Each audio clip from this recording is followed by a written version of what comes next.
All right, let's get right into it. Nowadays we just take search for granted, right? It's instant, it's everywhere. But it wasn't always like that.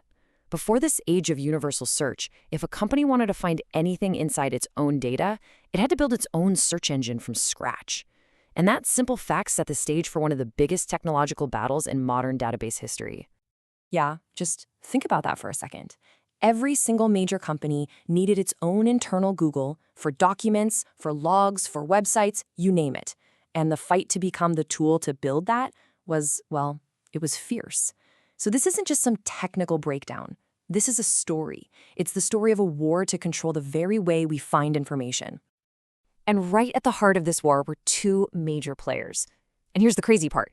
They were built on the exact same core technology, but their philosophies, their entire approach could not have been more different. On one side, you had Apache Solr, the established, super powerful pioneer. And on the other, you had Elasticsearch, the nimble, simple scaler built for a totally new generation of developers. Now, to really get what happened, we have to rewind the clock a bit and go back to the beginning. Let's talk about the undisputed king of the early 2000s, the tool that pretty much defined what enterprise search even was for an entire era, Apache Solr. Solr was an absolute beast, and I mean that in the best possible way. It was built on top of Apache Lucene, which is like the foundational engine for all text search, an incredibly powerful bit of software. Being open source, it became the go-to for companies everywhere. You could customize literally everything, tune it to perfection. But all that power came at a price, and that price was paid in what felt like endless, complicated XML configuration files. And right there, that's the crucial point.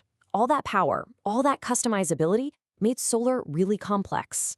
You needed specialized knowledge, and it took a ton of manual work to get it right.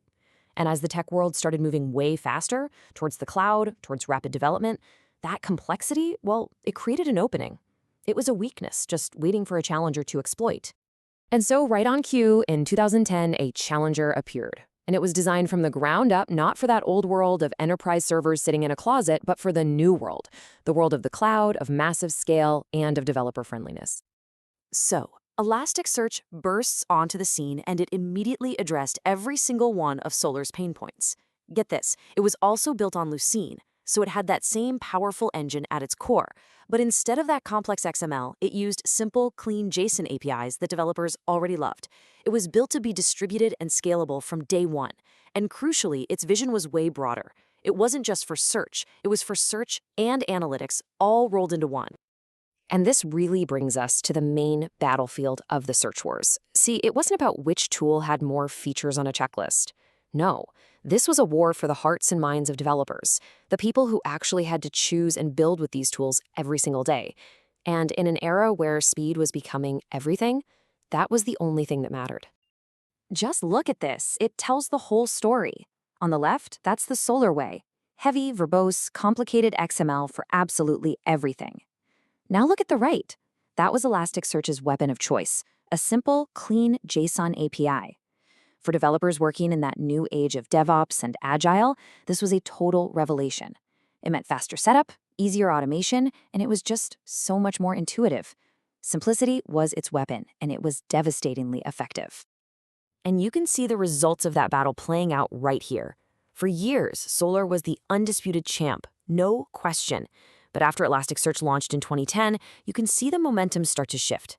It was slow at first, and then it happened all at once. By the mid-2010s, the developer community had pretty much made its choice, and a new industry standard was being born. But that standard wasn't just Elasticsearch by itself. It was something way bigger. And this was really its secret weapon, the ELK stack. This was the game changer. It wasn't just a search engine anymore. It was a complete end-to-end data platform that solved a huge problem for basically every company out there. And this is how it all worked together so beautifully. First, you had Logstash to pull in and process data from pretty much any source you can imagine. Then, at the core, you had Elasticsearch to search and analyze all that data at insane speeds. And finally, you had Kibana to create these amazing interactive dashboards to see what was going on. Together, they created a complete solution for log analytics and observability, a massive market that Solr wasn't even really focused on. Okay, so what was the final outcome? When the dust finally settled on this war for mindshare, what did the world of search and analytics actually look like? Well, a new standard had definitely been forged. This table really sums it up perfectly. Solr didn't just vanish, not at all. It's still a really powerful tool for its main thing, traditional text-heavy enterprise search, but Elasticsearch completely took over the new high-growth world of log analytics, metrics, and observability. It didn't win by killing Solr. It won by creating a much bigger, more valuable market for itself, all powered by simplicity and that killer ecosystem, the ELK stack. And that really brings us to the ultimate takeaway here.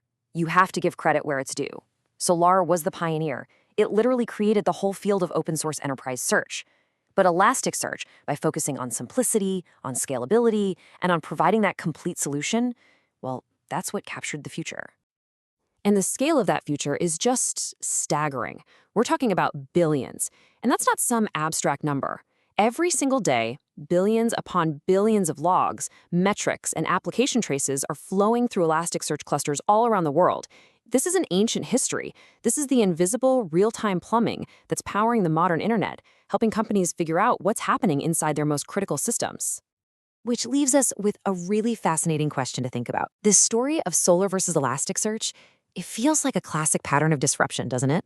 So, is this some kind of iron law of technology?